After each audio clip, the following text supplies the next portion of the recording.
Hello, Pennsylvania! Wow, this is phenomenal. Are we fired up? I want to start by thanking all the speakers who shared their stories. And obviously, I've got to thank one of my very best friends and fellow governors, the governor of the Commonwealth of Pennsylvania, Josh Shapiro.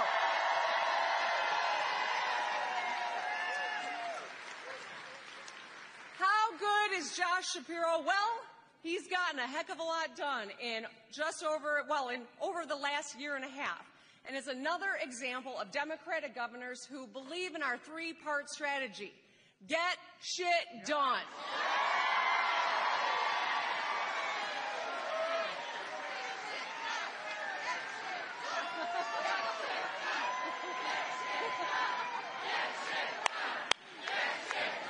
right. Okay, my foul-mouthed friends, let's jump in.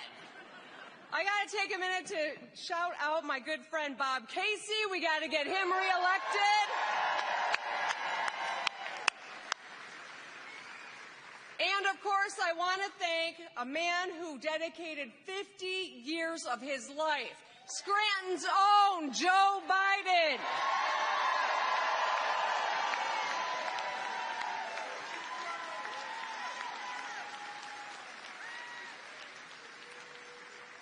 Now, for those of you who don't know me, my name is Gretchen Whitmer. Back home, my friends call me Big Gretch. So you can too. I'm proud to be the governor of Michigan, and I am proud to be here with all of you. We are working our tails off to elect Kamala Harris, our next president.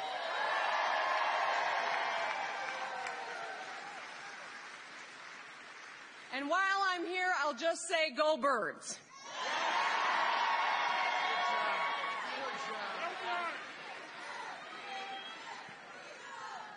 With one caveat, when they play my Lions, I'm just saying. All right, football crowd, let's talk about what we agree on, and that is that this is a place that, based on how the Phillies are playing this summer, Pennsylvania knows a little something about gritty, right? And that's something we share in common. Pennsylvania and Michigan are a lot alike. I want to tell you a little bit about me and why I do the work that I do, because it is about every single one of us. You know, I was raised in a bipartisan household. My dad worked for a Republican governor. My mom worked for a Democratic attorney general. But they taught my siblings and me the same thing I know a lot of people in this room were taught, the value of hard work. My first job was at a lumber yard. I also stocked the shelves at Target and worked the line at the Royal Fork Buffet. When I went to Michigan State University is when I did an internship at the AFL-CIO. And that's when I fell in love with public policy and understood why it's important that the working men and women of this country have voices and leaders who care about them, right?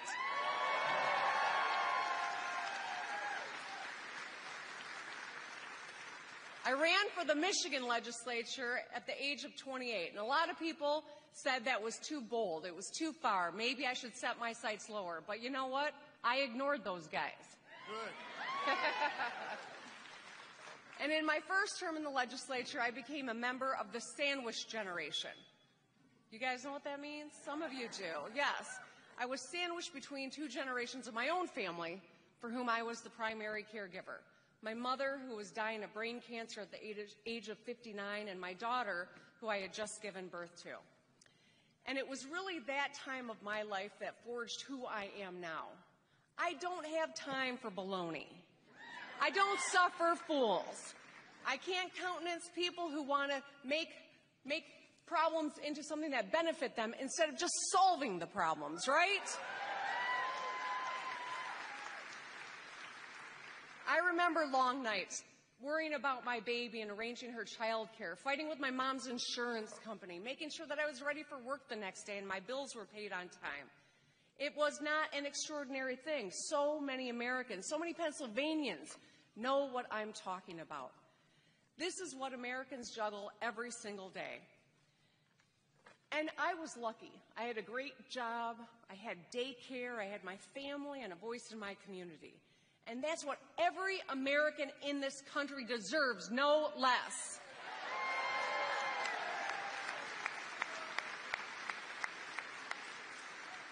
A job that pays you enough to take care of your family, fair wages and good benefits, dignity, decency, and respect. And you know who agrees with me? Our Vice President Kamala Harris does.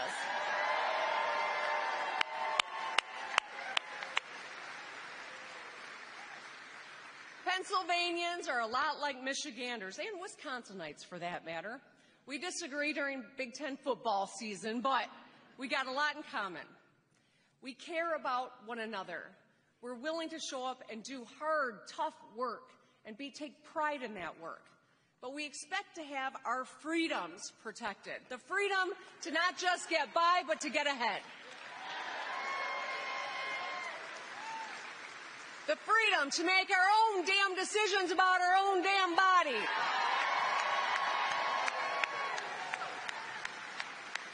The freedom to be who we are and love who we love. The freedom to breathe clean air and drink clean water. The freedom to be safe in school or houses of worship and in your community. Yes. We are the party, as Governor Shapiro likes to say, of real freedom for Americans.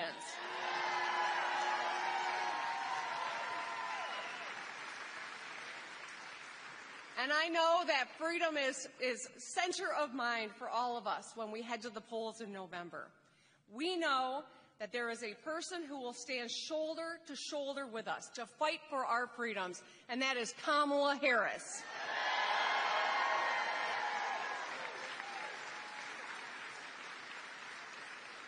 Kamala Harris understands the challenges that we face. She's been fighting for the people of Michigan and Pennsylvania every day as vice president. She's done work to bring down the cost of insulin. She's done work to add tens of thousands of manufacturing jobs right here over the last few years. Kamala Harris is the reason that we are making huge investments in infrastructure and our roads and bridges from Harrisburg to Lewisburg. Yeah.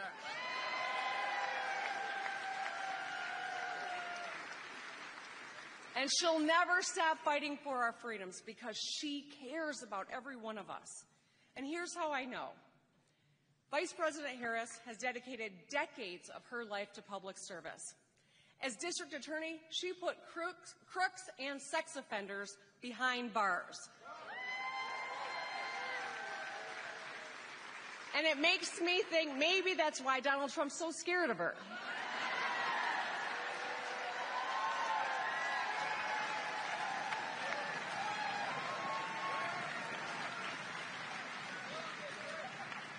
As Attorney General, she went after the big banks and got people their money back. As Senator, she worked across the aisle on legislation to keep people safe and worked with Republicans to protect our nation from cyber attacks. And as Vice President, she helped bring jobs home, lowered the cost of health care, and led the fight to protect reproductive freedom.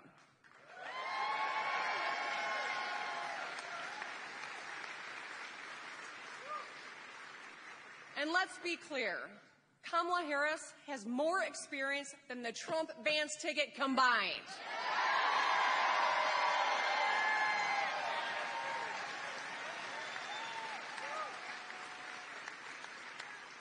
Between the two of those dudes, they only have 5.5 years, and it's not public service, it's self-service that they're in the business of.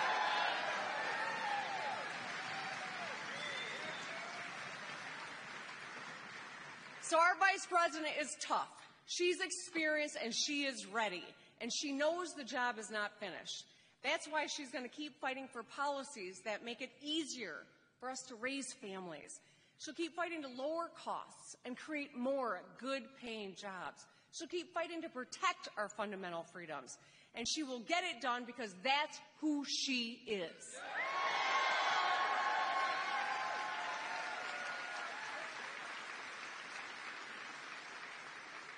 So So the contrast in this election couldn't be more clear. Donald Trump bragged about overturning Roe v. Wade and sexually assaulting women. He lost tens of thousands of manufacturing jobs, including right here in Montgomery County. He tried slashing Medicare and Social Security and repealing the Affordable Care Act. Thankfully, he didn't win on any of those. He appointed Supreme Court justices who are rolling back our rights. He cut taxes for himself and his buddies, and he tried overturning an election. Now, I got to take a minute to talk about the guy who joined his ticket a couple weeks ago. Oh, you heard of him, did you? J.D. Vance, yeah. He's really made his values clear lately. He does not see women as equals. He does not want everyone to have a seat at the table. He's scared of us. Because Democrats, we want everyone to have a seat at the table.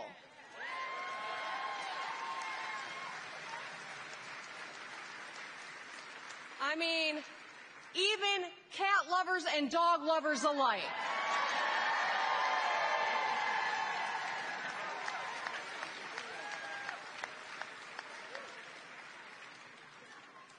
Now, my grandma always said I needed to find at least one good thing about every person.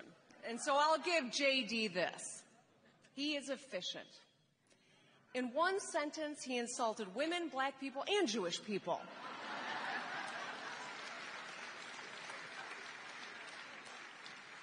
That's efficient. And that's all I got. Trump and Vance want to take us backwards, but we're not going back. Our response to them is simple: hell no. Are we going back to less freedom? Are we going back to cronies and crooks who help themselves at our expense? Are we going back to dangerous extremists? Oh, you're so good at this. Thank you. My friends, the choice is clear. We are moving forward. We are going to build a brighter future and a new chapter for America with Kamala Harris. Can you say hell yeah? Hell yeah! Kamala Harris, the prosecutor who keeps communities safe. Hell yeah! Kamala Harris, the senator who knows how to deliver results. Hell yeah! Kamala Harris, the vice president who puts America back on track. Hell yeah! Michiganders and Pennsylvanians have a big job over the next 99 days. We are on the front lines. We all remember 2016, where Trump won our states by less than 55,000 votes. That's just 366 votes a county. Now you tell me, can you make 366 calls? Well, come on, hell yeah. Can you knock on 366 doors? Can you donate $36.60? When we do the work, we win. We sealed the deal for Joe Biden. Let's seal the deal for our next president, Kamala Harris. Yes.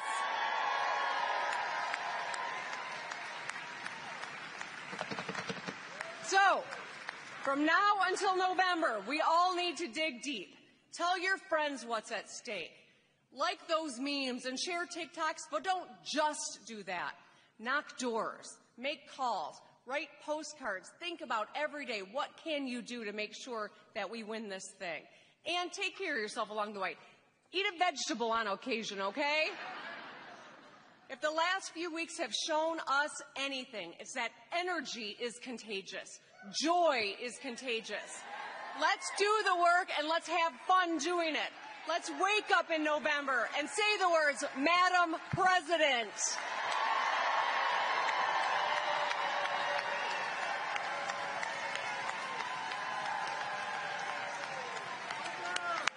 And with that, join me in welcoming hometown hero and the 48th governor of the Commonwealth of Pennsylvania, Josh Shapiro. Good job. Hey, everybody. Whoa.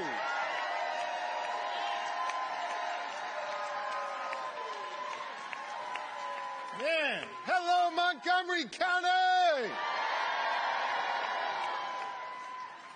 Hell yeah, Big Gretch. Big Gretch in the house. You know why they call her Big Gretch in Michigan? Because she gets big things done. That's right. She has fixed the damn roads in Michigan. She has flipped her legislature from red to blue in Michigan. And she has made it a mission to protect reproductive rights for women all across Michigan, and she has succeeded. Big Gretch, she cut taxes for seniors. She created jobs in the auto industry. She invested in students. She protected our freedoms. Big Gretch got a whole lot done in Michigan. And I couldn't be more grateful to have her as a dear friend, a colleague, and as someone who has shown governors the way on how to make meaningful change in their communities. Governor Whitmer, thank you for being with us today.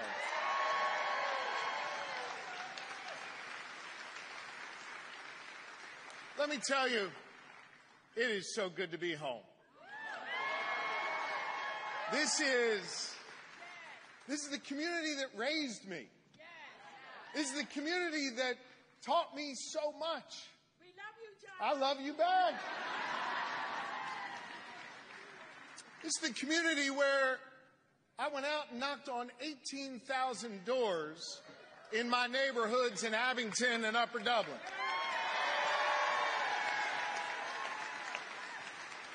And you invited me in your living rooms, and you talked to me on your porches, and you shared with me your fears, and you told me about your hopes, and you sent me to the Capitol to fight for you, and I've never forgotten the lessons you taught me along the way.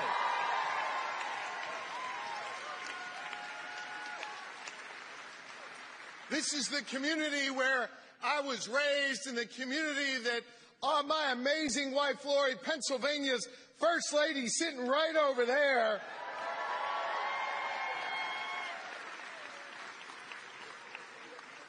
Where she and I have chosen to raise our 4 children. And we feel blessed to be here. This is the community that showed me the way, that taught me about 3 simple letters in the alphabet that I reflect on every day. Governor Whitmer talked about it earlier, GSD. We focus on getting shit done here in the Commonwealth of Pennsylvania.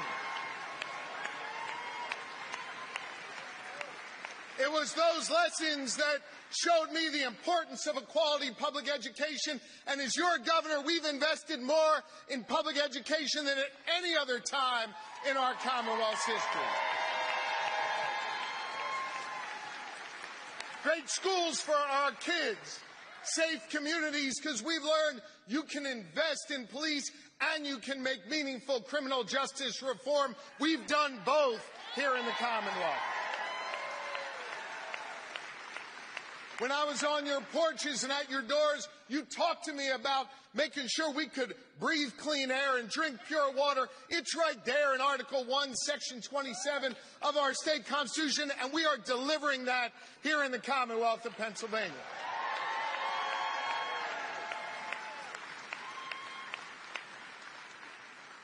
You taught me the valuable lessons that everyone here in the Commonwealth, no matter what they look like, where they come from, who they love or who they pray to, should have the freedom to chart their own course and the opportunity to succeed.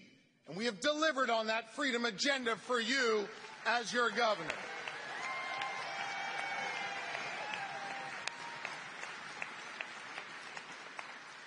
But the most important lesson you taught me on those doors is the importance of being for the people. Standing up for the people over the powerful. You know who else stands up for the people every day? Kamala Harris stands up for the people every day. She sure does. She was a prosecutor, a tough-as-nails prosecutor, who went after dangerous criminals, but also had a heart to stand up for our victims. She was Attorney General like me, and let me tell you something. She wasn't afraid to take on the powerful. She took on those opioid companies. She took on the big banks. She took on the polluters. And when she looked them in the eye, she won every single time.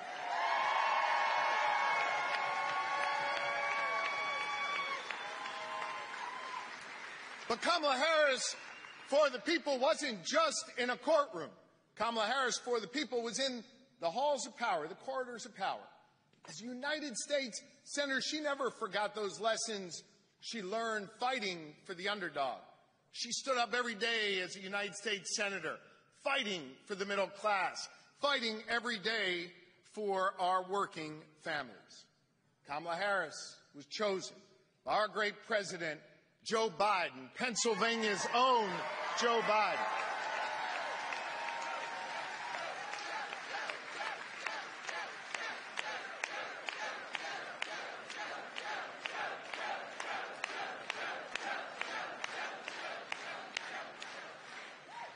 He chose Kamala Harris to not just campaign with him. He chose Kamala Harris because he wanted to govern with her and because he knew she was ready. Vice President Harris has been battle-tested. She is ready to not just be the standard bearer of our party, but to be the 47th President of the United States of America.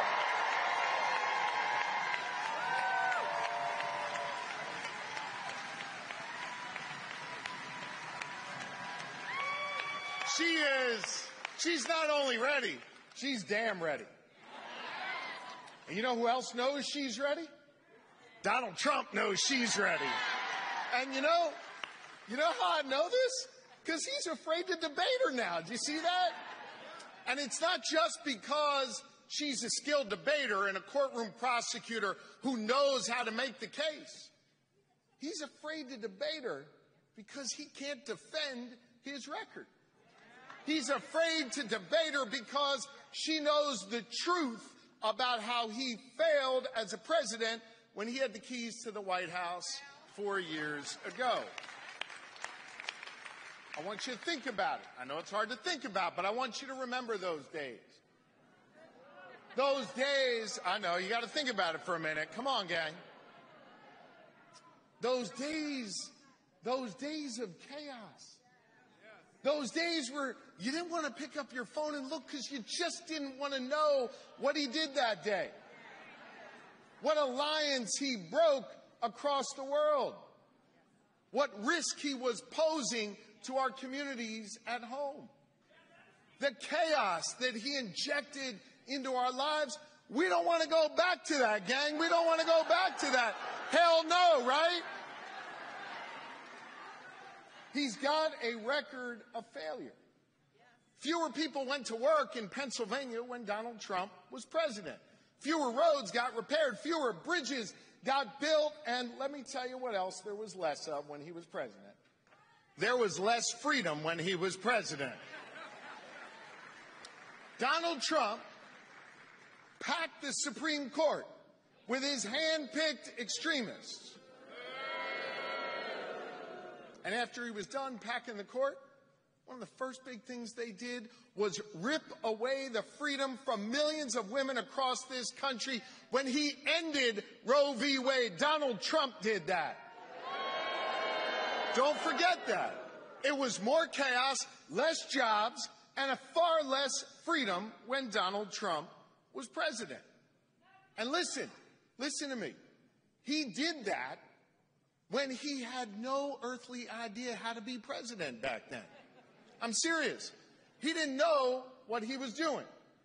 And there were a whole lot of guardrails still around Donald Trump when he was president 4 years ago. Now, I want to tell you why you should be extra scared today. Remember that same Supreme Court that he packed in order to rip away women's fundamental freedoms? That same Supreme Court, his buddies he put on there, just ruled that the rule of law doesn't apply to Donald Trump anymore. They literally ruled that. He is dangerous. He is destructive. And the guardrails are off. And here's the other thing. He's told us what he wants to do. Y'all go crack open that whole Project 2025 thing. Go take a look. Go take a look at what his buddies and all his former staff wrote. That is, hold on, I'm going to repeat it. These are not my words. These are words of this guy in the front row. That's some scary shit right there. That's what he just said. It's really scary. It is an agenda to take away more of your freedoms. It is an agenda to use the police and the military in this country to settle scores with his enemies. It's an agenda to pollute our air. And it's an agenda to undermine our public health and our public safety. It's written right there in that whole Project 2025. So the guy's more dangerous because he knows what he's doing. He's got no guardrails around him anymore, and he's told us what he wants to do. What Maya Angelou say, when someone tells you who they are, believe them. Believe them the first time. He's told us what he wants to do, and he has shown us who he is. He has shown us as a guy who doesn't love this country. He really doesn't. You see him every day. He's going on and on about all the bad stuff in this country. Let me tell you something. Here in America, we are producing more energy than ever before, giving us more freedom and more national security. Let me tell you something else. Our economy under Joe Biden and Kamala Harris is growing faster, stronger than ever before, and we are kicking China's butt for the first time in generations. Let me tell you something else. Not just here in Pennsylvania or in Michigan, but this morning in America, more people went to work than ever before in our nation's history. This is a great nation. And so I got a message to Donald Trump. Stop shit-talking America. This is the greatest country on the face of the earth. Let's start acting like it.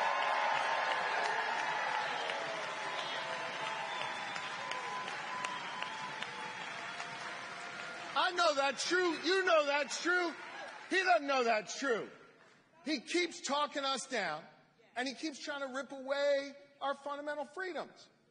I mean, I have to laugh. You ever see this guy? Like, when he's on the stage, he, like, kind of meanders over, can't really walk well, and he goes over to the flag, and he, like, hugs the flag. I mean, I love the flag, but it's a weird thing he does, right? But while he's hugging the flag, you know what he's doing? He's ripping away our freedoms. That's what he's all about, because here's what I know. It's not freedom to tell our children what books they're allowed to read. That's not freedom. It is not freedom to tell people they can go to work, but they can't join a union. That's not freedom. It is not freedom to tell women what they're allowed to do with their bodies. That's not freedom.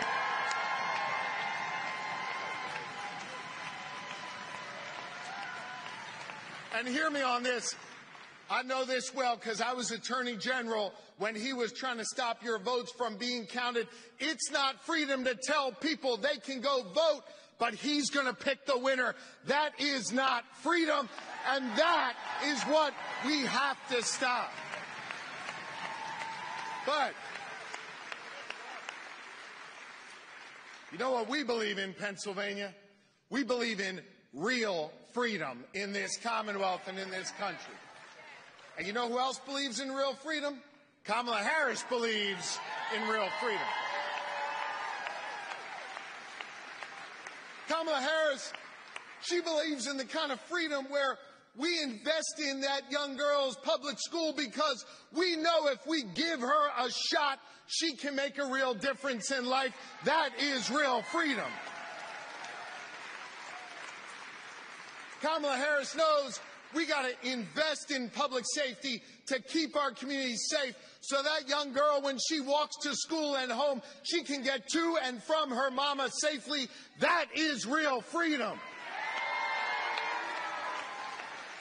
Kamala Harris knows real freedom means giving everybody in every community, especially communities that have been hollowed out and left behind, economic opportunity. That is real freedom, and that is what we are fighting for. Kamala Harris knows women need to have the freedom to make decisions over their own bodies. Kamala Harris knows people need to have the freedom to marry who they love. I say love is love. Kamala Harris knows real freedom means worshiping where you want, living how you want, and experiencing the bountiful of freedom all across this nation in rural, urban, and suburban communities. That is real freedom, and that is what we are fighting for.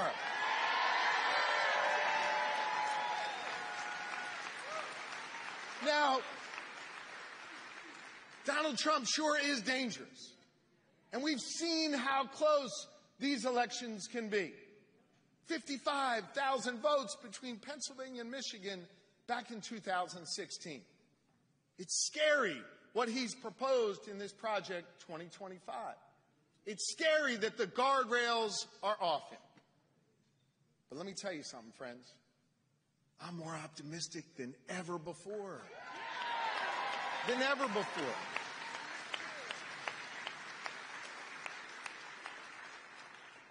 Because this is a nation that's already freed itself from a king.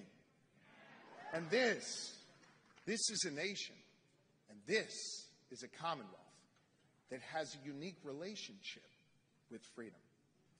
It was here 248 years ago, just about 15 miles from where we are right now, at Independence Hall, where patriots decided to declare independence. Where patriots gathered in taverns and town squares to decide that they wanted to be able to choose their own future, their own destiny. That work was here in the Commonwealth of Pennsylvania, the birthplace of democracy. And that work continues and falls to us today. Go back and look at the trajectory of the American story. Over the last 248 years, it's been patriots who have gathered in those taverns, in those town squares, and today on TikTok. Don't laugh about TikTok. That's an important place to gather. But it's been ordinary Americans coming together, rising up, demanding more, seeking justice, seeing something wrong, and trying to make a right in their communities. You see, the story of America, the progress that we have made here, hasn't just been made by powerful people with titles next to their names. It's been made by all of you, deciding that we want to go in a different direction, deciding that we would stand up to kings and instead stand together with patriots. You see, the reason why I am optimistic is because we have been here before. And as a nation, we have always come through it. We have always gotten better. We have always gotten stronger. We have always gotten more just as a society.